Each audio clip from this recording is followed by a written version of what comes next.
வணக்கம். இது சமையல் சிங்கப்பூர். இன்றைக்கி நம்ம ரொம்ப டேஸ்டியான, ஹெல்த்தியான, கலர்ஃபுல்லான சிங்கப்பூர் பீட்ரூட் பொரியல் எப்படி செய்கிறதுன்னு பார்ப்போம்.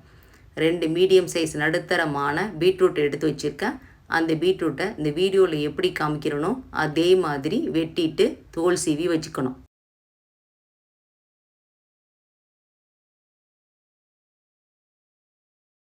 தோல் சீவின பீட்ரூட்டை ஒரு தடவை தண்ணியில் கழுவிட்டு வச்சுக்கணும். தண்ணியில் கழுவின பிறகு அதை காய்கறி துருவுறதுல பெரிய சைஸ் துருவல் இருக்குது, மீடியம் சைஸ் அதாவது நடுத்தரமான துருவல் இருக்குது, சின்ன துருவல் இருக்குது. இதில் நான் மீடியம் சைஸ் துருவல் அதாவது நடுத்தரமான துருவலில் இந்த பீட்ரூட்டை துருவிக்கிறேன்.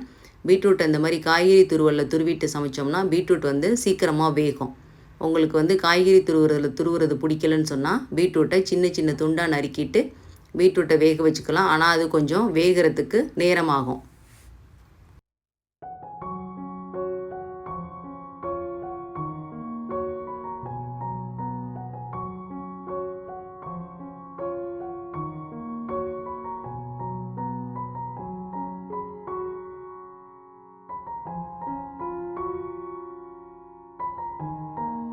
துருவின பீட்ரூட் பார்க்குறதுக்கே ரொம்ப கலர்ஃபுல்லாக அழகாக இருக்குது. அதே மாதிரி சமைச்சு சாப்பிட்டப்ப இன்னும் ரொம்ப சூப்பரான டேஸ்ட்டில் இருக்கும்.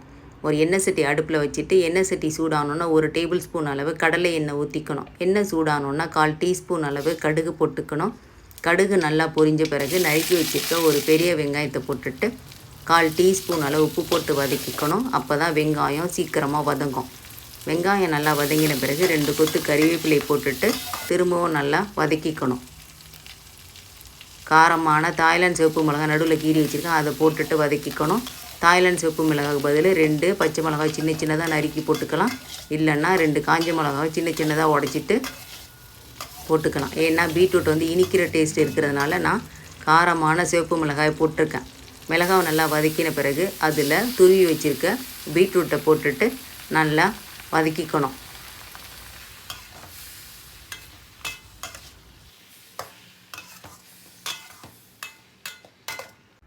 1/4 டீஸ்பூன் அளவு மஞ்சள் தூள் போட்டுக்கணும். 1/4 டீஸ்பூன் அளவு பெருங்காயத்தூள், 1/4 டீஸ்பூன் அளவு உப்பு போட்டுட்டு ஒரு கரண்டியை வச்சு நல்லா வதக்கி பீட்ரூட்டை நல்லா வேக வச்சுக்கணும்.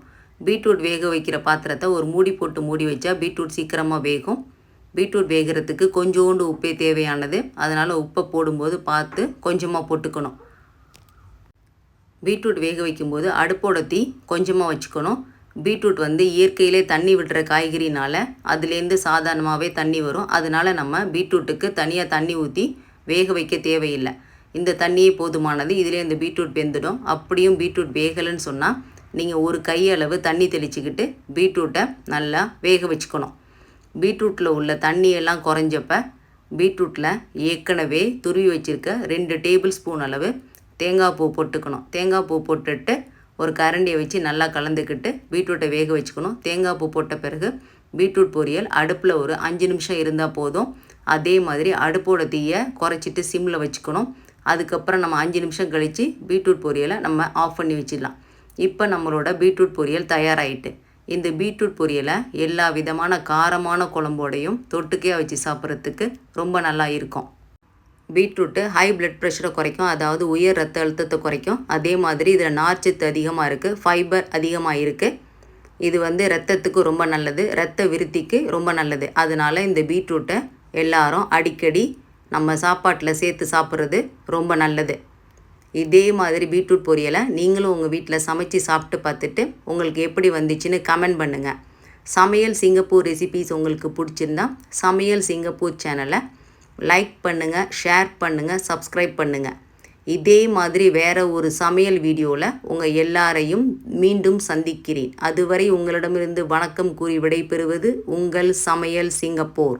நன்றி, வணக்கம்.